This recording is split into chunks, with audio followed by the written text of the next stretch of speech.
got our fixed costs, and we're going to divide that by what? The selling price per unit minus the variable cost per unit. In other words, we're just transferring things to a per unit basis, or another way of saying that is the fixed cost divided by the contribution margin per unit. You with me on that?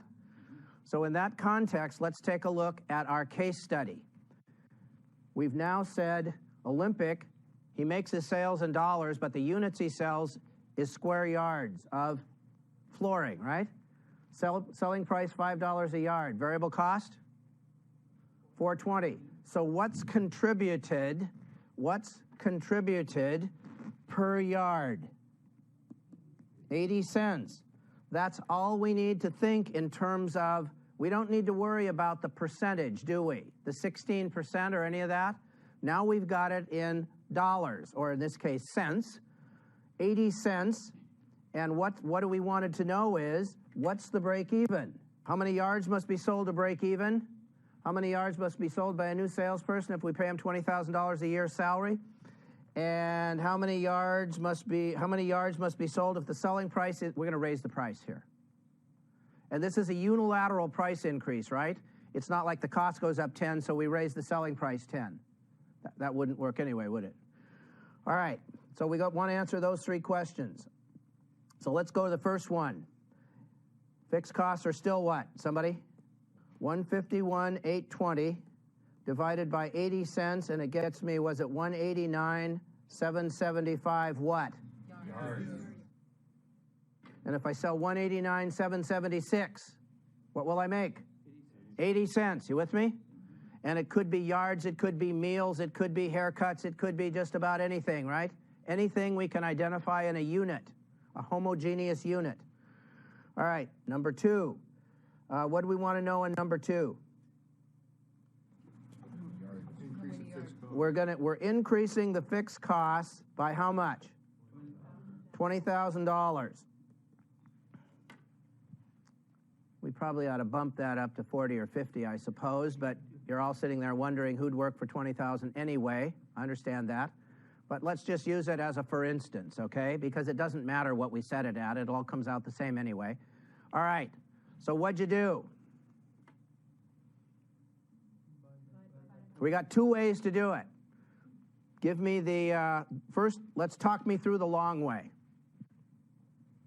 Take the 20, add it to what? The 151,820 to get 171,820, divide it by 0.8 and get what? 214 something, 775. Isn't that right? And that's the total yards that have to be sold to cover the old fixed cost plus the new fixed cost. Subtract off the 189,775 and get how many yards? 25,000 yards. 25,000 yards. In other words, this person has to sell 25,000 yards, or, now they don't have to sell it personally. I guess if they're a salesperson they do, but this could apply to anybody. It doesn't have to be a salesperson. They have to sell, or by some of their actions, if they're not a salesperson, cause to be sold by someone 25,000 yards before this new person is an asset to the company as opposed to what? A liability. If we don't sell 25,000 more yards, will we make less profit? Yes. We will make less profit if we don't hit the bogey. It's been brought up in the past. Somebody said, well, why don't we pay them a commission? Wouldn't it be good to pay them a commission, whether they're at this low base or maybe a higher base or something? Yes, we could pay a commission, but we might not want to pay a commission until when? I'm not suggesting this is the way to do it, but I'm suggesting it's come up before. Let's not pay them a commission until when? Until they meet the fixed cost level to cover themselves. I'm not suggesting that's the way we should do it. I'm just suggesting that that's come up before. So divide by 8, we got 25,000 yards. That's the short way, isn't it? We just said, again, let's make the cup bigger. The fixed cost cup got bigger by how much? In other words, we'll do this in an incremental analysis, huh? An incremental analysis, 25,000 yards. But wait, There's more.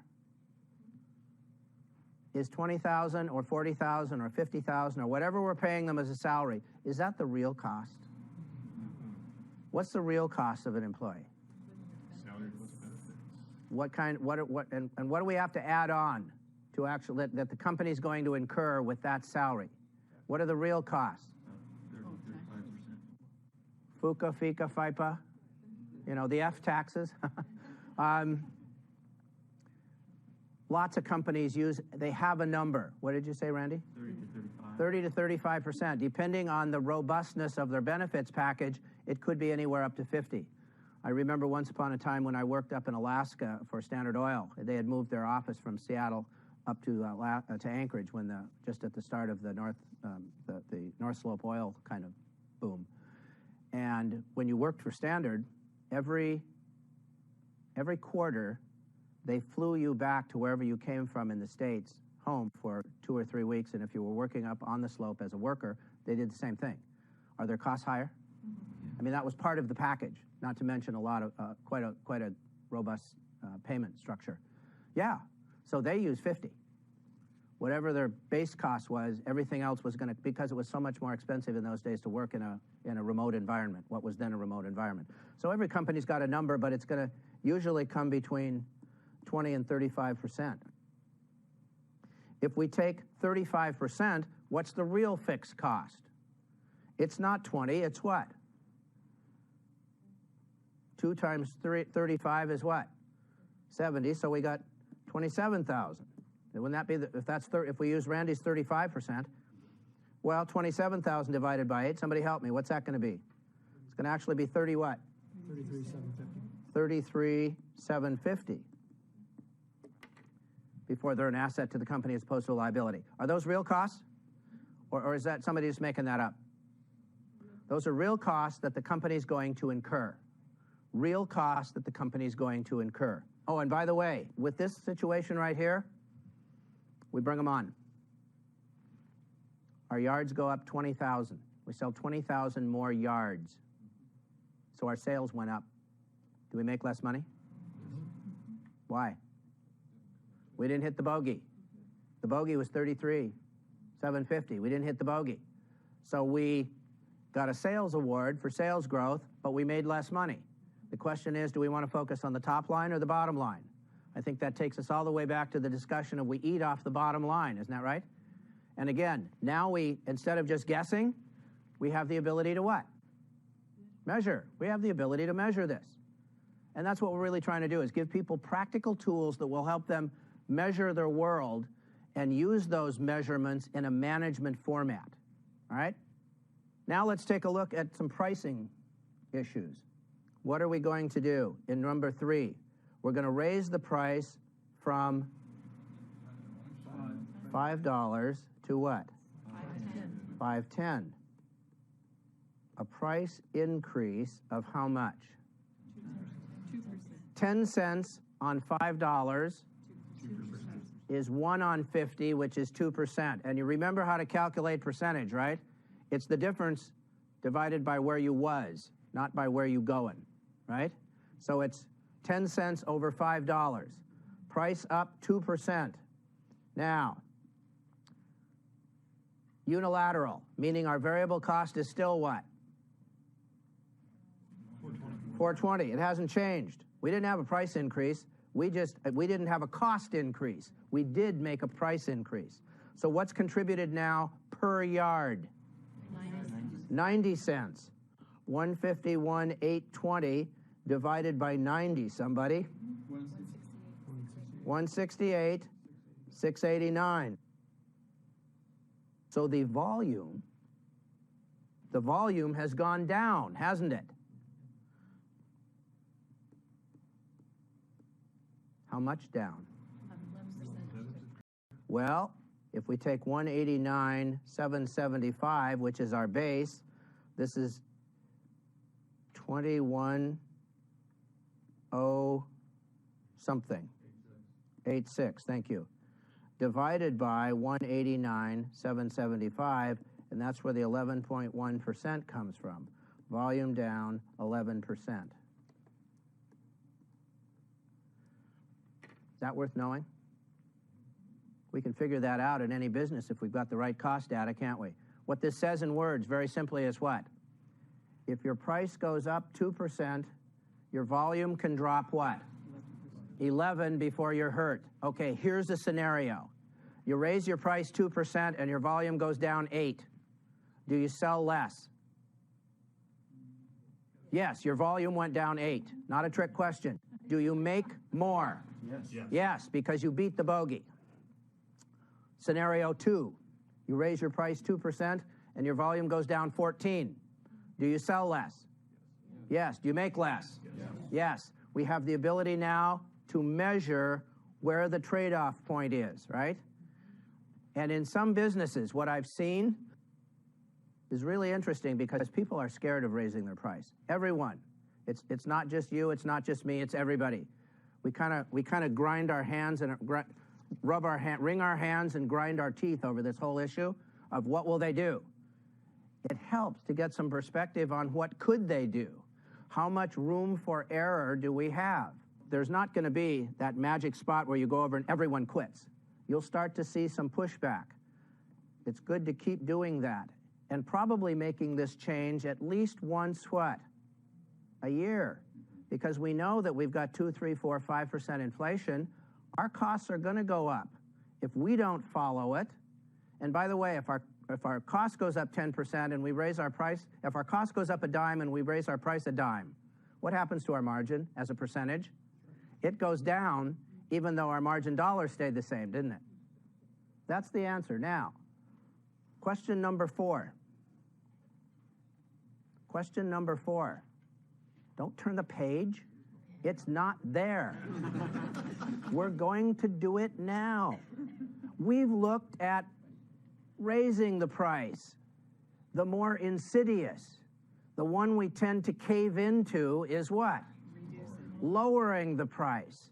So here's what I want you to do now, right there somewhere on the fly. We raised it 10 cents. Let's now what? Lower it 10 cents. Let's lower it 10 cents. To what? $4.90. Well, isn't that the same 2% change? Only now it's a 2% price drop. So tell me now at $4.90. Let me just talk you through this. Maybe I can talk myself through it. How much is contributed now per yard when we lower the price to $4.90? It wasn't 90, it wasn't 80, which it originally was, then it went up to 90, now it's down to 70. Divide 0.7 into 151,820, and what will you get? Anybody? 106,274. Divide 0.7 into 151,820. It's got to be 216,885 yards. Price decrease is 2%. We know that. It's the same 10 cents going the other way. 14%. Now let's calculate the volume increase from 189,775 to 2 what, Pamela? 16,885. 27 divided by 189 roughly. What do you got, somebody? 14%. 14. Greg got 14. What'd you get? 14. 14.3 or something like that. Is that right? Now the interesting thing here is the little word we have to add that has, it's kind of a subtle little word, but it makes all the difference. This one says if the price increases from 5 to 510, the volume can drop 11%. This one says, in a more insidious way, if the price decreases 2%, the volume must increase 14, not 11. So now, you drop your price because you want to do more volume. You drop your price 2% and your volume goes up 13. Do you sell more? Yes, you sell more. The volume went up 13. Do you make less? Yeah, because you didn't beat the bogey. If it goes up, if you drop it 2%, it goes up 18, then you beat the bogey. Unless, suppose you drop it 2%, it goes up 14. You drop it 2%, the volume goes up 20%. Well, you win. Is there a possible way you could snatch defeat from the jaws of victory here? What if you're operating at 90% of capacity and your volume goes up 20% more? Then what happens? What's going to have to go up? Your fixed costs are going to have to increase. Is it possible that that fixed cost increase that you didn't count on could eat up all of that 6% differential and then some, and you could actually come out behind again anyway? There's a whole lot of ways to lose if you don't keep your eyes open. The best way I know how to do that is to know your costs. Know your contribution margin percentage and treat profit as what? A fixed cost. Target it. Figure out how much you want to make. Now, what I'd like to do is summarize on our cups, because our goal is to make more profit, isn't it? So even though it's break even, let's summarize. Let's go back to our cups. Pull your cup. And what I'd like you to do is I'd like you to list at least 4 ways to make more profit. Those are the only ways I know to put more profit in the cup. And the ones we choose will have a lot to do with our marketing strategy, won't they? They'll be in sync, hopefully, with our marketing strategy. What do you know? Well, what do you know if you happen to be in a market where you can do all 4 of those? What's going to happen? Yaha. Hold her newt, she's heading for the rhubarb. This is going to be a great thing. Every business, and when people learn about it, we'll go through the same maturing cycle that every industry goes through, unless you don't tell them. I've always heard the people who know usually ain't saying much. They're just doing what? Showing up at the bank every day, making a deposit. What do you know if you look at all 4 of these and you can't do any of them? Well, you know you can't make any more profit. Now, if you're already profitable, it means you can't make any more. If you can't do any of them and you're losing money, you have a serious challenge. You've got to somehow, if you can't change any of those, what's happening? The ship is sinking. Now, this nautical concept of going down with the ship, it's overrated. Rats know. Get off the ship. But in order to know whether to get off the ship and get in the lifeboat, we've got to have data, we've got to have tools, and we've got to have a process. Profit Mastery gives us all of those.